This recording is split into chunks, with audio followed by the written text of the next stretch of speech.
বিসমিল্লাহির রহমানির রহিম। প্রিয় দেশবাসী, আসসালামু আলাইকুম। রক্তস্নাত জুলাই আগস্ট 1 বছর পর আমাদের মাঝে ফিরে এসেছে।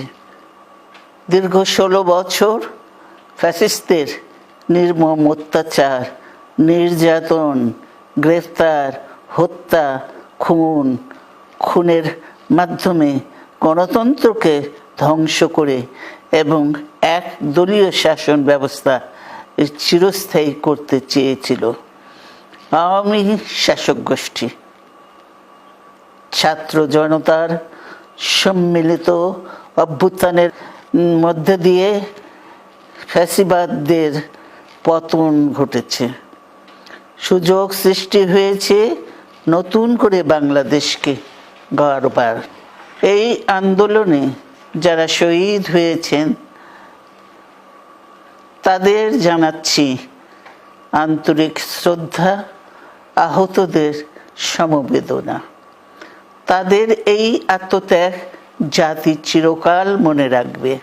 গুম, খুন, বিচার, বহির্ভূত হত্যার শিকার যারা হয়েছেন তাদের তালিকা প্রস্তুত করতে হবে।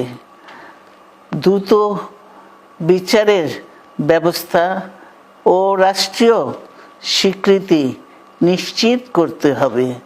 প্রতিটি পরিবারের সম্মানজনক পুনর্বাসন ও নিরাপদ ভবিষ্যৎ নিশ্চিত করতে হবে। প্রিয় দেশবাসী, আমাদের সামনে যে সুযোগ সৃষ্টি হয়েছে নতুন করে গণতান্ত্রিক ব্যবস্থাকে প্রাতিষ্ঠানিক রূপ দেওয়ার, তা আমাদের দ্রুত সম্পন্ন করতে হবে। কর্মসংস্থান সৃষ্টি করতে হবে, জনগণের নিরাপত্তা নিশ্চিত করতে হবে।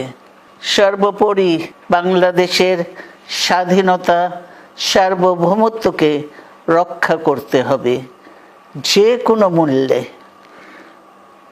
বীরের এই রক্তস্রোত, মায়ের অশ্রুধারা যেন বৃথা না যায় তা নিশ্চিত করতে হবে। ঐক্য বজায় রাখতে হবে। আসুন আমরা সবাই মিলে শহীদ জিয়ার স্বপ্নকে বাস্তবায়িত করি কোটি মানুষের নতুন বাংলাদেশের নির্মাণের স্বপ্নকে।